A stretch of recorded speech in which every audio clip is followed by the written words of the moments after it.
Hello दोस्तों, welcome to software engineering channel. आज हम सॉफ्टवेयर रिक्वायरमेंट इंजीनियरिंग के लेक्चर नंबर 25 को देखेंगे। आई होप सो कि लेक्चर नंबर 24 तक आपने सारे लेक्चर देख लिए होंगे और चीज़ों को अच्छे तरीके से समझ भी लिया होगा। मैं जहां तक कोशिश कर सकता था मैंने कोशिश की है कि मैं चीज़ों को आसान से भी ज़्यादा आसान तरीके से डिफाइन करूं। जहां पर एग्जांपल्स की ज़रूरत हो वहां पे मैं एग्जांपल्स भी दूं। तो हम नेक्स्ट लेक्चर की तरफ चलते हैं, लेकिन उससे पहले थोड़ा सा देख लेते हैं कि हमने कल क्या किया था, क्योंकि आज का जो लेक्चर है वो कल वाले लेक्चर से बहुत ज़्यादा रिलेट करता है।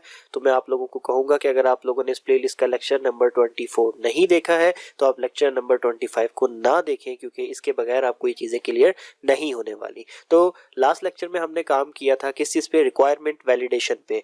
और रिक्वायरमेंट वैलिडेशन क्या चीज़ होती है उसके बारे में मैं आपको बताता हूँ, लेकिन आज हमने जो लेक्चर के अंदर चीज़ें देखनी है वो रिक्वायरमेंट रिव्यू को देखना है। तो रिक्वायरमेंट वैलिडेशन का जो टॉपिक था जो कि कल हमने क्लियर किया वो एक्चुअली रिक्वायरमेंट इंजीनियरिंग प्रोसेस का लास्ट टॉपिक था, जिसका नाम था रिक्वायरमेंट वैलिडेशन, और हमने इसको बहुत ज़्यादा डिटेल के अंदर देखा था। तो मैं आप लोगों को फिर से ये रिकमेंड करूंगा कि अगर आप लोगों ने लेक्चर नंबर 24 नहीं देखा है तो लेक्चर नंबर 25 को यहाँ से आगे कैरी ऑन ना करें। आपको शायद ये चीज़ें सही से समझ नहीं आएंगी। पहले लेक्चर नंबर 24 को देख लें जो कि बहुत आसान और बहुत इंटरेस्टिंग है, उसके बाद इसकी तरफ आए। तो अब मैं लेक्चर नंबर 25 को स्टार्ट करने जा रहा हूँ। तो स्टूडेंट, जैसे कि आप लोगों को पता ही है, अगर आप लोग लेक्चर नंबर 24 देख चुके हैं तो, कि हमने लास्ट जो पॉइंट देखा वो रिक्वायरमेंट वैलिडेशन का था। बहुत डिटेल में इसको हमने डिस्कस किया और उसके अंदर जो सबसे ज़्यादा इंपॉर्टेंट चीज़ थी वो क्या थी, ये एक डायग्राम। अगर आप इसको देख लेते हैं तो सारा का सारा रिक्वायरमेंट वैलिडेशन इसी के अंदर समाया हुआ है।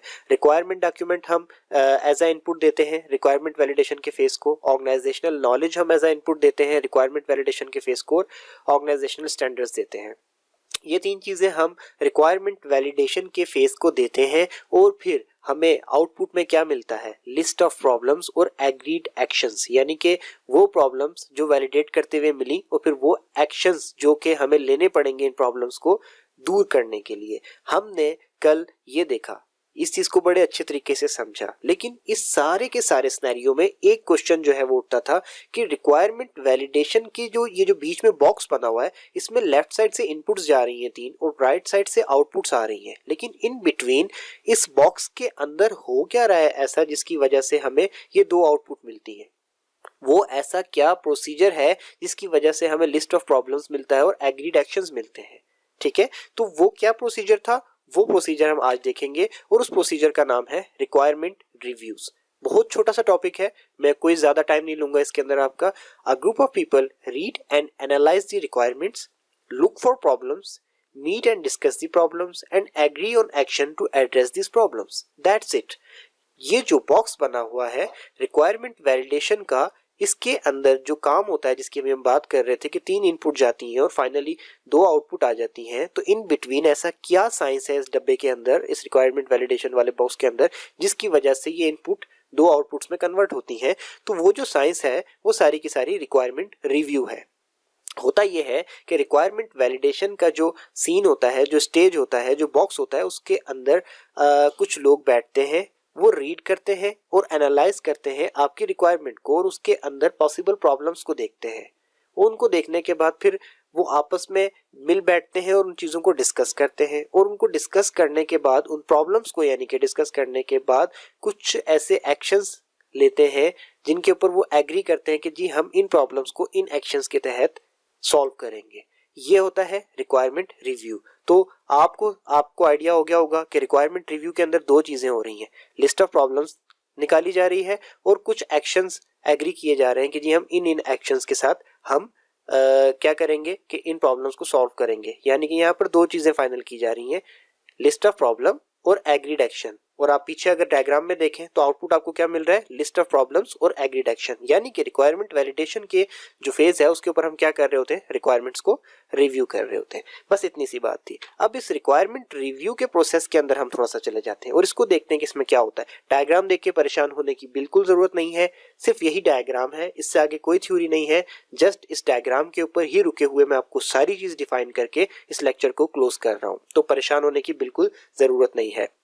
सबसे पहले आप क्या करते हो, आप प्लान करते हो रिव्यू को। डेफिनेटली अगर आप कोई काम कर रहे हो तो आप उसकी प्लानिंग तो करोगे ना। तो आप अगर यहाँ से घर से बाहर भी निकलते हो शॉपिंग के लिए तो आप उसकी भी कोई ना कोई प्लानिंग करते हो कि हम यहाँ से ऐसे जाएंगे, फलानी जगह से उस दोस्त को भी साथ पिक कर लेंगे, फिर उस वाली मार्केट में जाएंगे एंड सो ऑन। इसी तरीके से जब आप इतने बड़े सॉफ्टवेयर की रिक्वायरमेंट गैदर करके उनका रिव्यू करने वाले होते हो तो आप क्या करते हो, सबसे पहले आप प्लान करते हो रिव्यू को। रिव्यू को प्लान करने के बाद आप जब प्लान करते हो तो उसमें आपको ये भी पता चल जाता है कि ये आदमी जो है इस रिव्यू की मीटिंग का हिस्सा बनेंगे, ठीक है। क्योंकि रिव्यू के अंदर अभी हमने देखा था कि बैठ के डिस्कस किया जाता है, तो डिस्कस दैट मीन्स कि कुछ एक से ज्यादा लोग हैं जब भी वो बैठ के डिस्कस कर रहे हैं ना प्रॉब्लम्स को, और प्रॉब्लम्स को आइडेंटिफाई भी कर रहे हैं। तो क्या किया जाता है कि रिव्यू को प्लान करने के बाद जब ये पता चल जाता है कि इस रिव्यू में कौन कौन लोग हिस्सा ले रहे हैं तो उन सबको डॉक्यूमेंट्स जो है वो डिस्ट्रीब्यूट कर दिए जाते हैं। अब वो कौन से डॉक्यूमेंट हैं जो सबको एक एक कॉपी डिस्ट्रीब्यूट की जा रही है, तो मैं अगेन जाता हूं रिक्वायरमेंट वैलिडेशन वाले डायग्राम पे। ये जो 3 डॉक्यूमेंट्स आपको स्टार्ट में दिखाए गए थे, रिक्वायरमेंट डॉक्यूमेंट दिया जाता है और क्या, ऑर्गेनाइजेशनल नॉलेज और ऑर्गेनाइजेशनल स्टैंडर्ड्स, ये चीजें सबको डिस्ट्रीब्यूट कर दी गई। उसके बाद क्या होता है कि उन डॉक्यूमेंट्स की रोशनी के अंदर रिव्यू को तैयार किया जाता है, ठीक है। फिर हर कोई अपनी अपनी जगह रिव्यू को जब तैयार कर लेता है, अपने अपने पॉइंट से उसमें प्रॉब्लम्स देख लेता है और उनके लिए एक्शंस को देख लेता है कि कौन कौन से एक्शंस इन प्रॉब्लम्स को रिजॉल्व कर सकते हैं, तो फिर एक मीटिंग रख ली जाती है, ठीक है। और उस मीटिंग के अंदर फिर वो आपस में बैठ के प्रॉब्लम डिस्कस करते हैं। जो एक की नज़र में नहीं आई होती है वो दूसरी की नज़र में आ जाती है, और फिर वो जो एक्शंस होते हैं वो भी सब डिस्कस करते हैं। तो जो बेस्ट ऑप्शन होता है वो सिलेक्ट कर लिया जाता है कि यार ये वाला एक्शन जो है, मैंने भी इसका ये सोल्यूशन सोचा था, आपने ये सोचा है, सो आप वाला जो है वो ज़्यादा बेहतर है, मेरे वाले को रहने देते हैं, ये सिलेक्ट कर लेते हैं, ठीक हो गया। इस तरीके से वो एक्शन जो है हम फाइनल करते हैं रिव्यू मीटिंग के अंदर, और फिर उनके बाद उन एक्शंस को जो है फॉलो अप किया जाता है। यानी कि जो प्रॉब्लम्स को दूर करने के लिए जो जो एक्शन सोचे गए होते हैं कि यार यही एक्शन हमने फाइनल कर लिए हैं, तो उनको एक्शंस को किया जाता है, परफॉर्म किया जाता है। और उनको परफॉर्म करने के बाद जो आपका फाइनल डॉक्यूमेंट होता है उसको आप रिवाइज कर देते हो। डेफिनेटली आपने डॉक्यूमेंट के अंदर मिस्टेक निकाली है, उसके बाद आपने कोई तरीका ढूंढा है, कोई एक्शंस ढूंढे कि इन एक्शंस के थ्रू हम इन प्रॉब्लम्स को दूर करेंगे। तो आपने जब उन प्रॉब्लम को दूर कर दिया तो अब आप उस डॉक्यूमेंट को भी तो करेक्ट करोगे ना, तो आप रिवाइज करते हो, यानी कि न्यू सिरे से उसमें सारी की सारी चीजें डाल देते हो।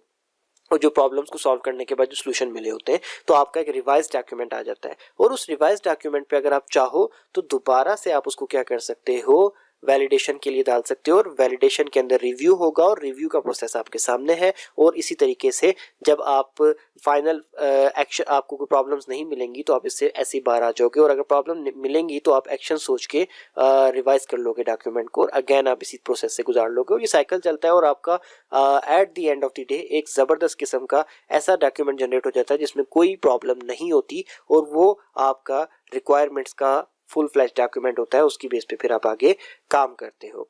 तो ये था आपका वैलिडेशन का स्टेज, और इसके ऊपर इस तरीके से सारा का सारा काम हो रहा होता है। तो जैसे कि मैंने आपको बताया था कि ये लेक्चर बहुत ज़्यादा लिंक है लेक्चर नंबर 24 से, आपको आइडिया भी हो गया होगा। और लेक्चर नंबर 24 इसके बगैर समझ नहीं आता, और ये लेक्चर नंबर 24 के बगैर समझ नहीं आता। सो कल यानी कि नेक्स्ट लेक्चर के अंदर हम और नेक्स्ट टॉपिक की तरफ चलेंगे जो कि रिक्वायरमेंट इंजीनियरिंग के ही मोस्ट इंपॉर्टेंट टॉपिक होंगे। तो दोबारा मिलते हैं नेक्स्ट लेक्चर में, तब तक के लिए अल्लाह हाफिज।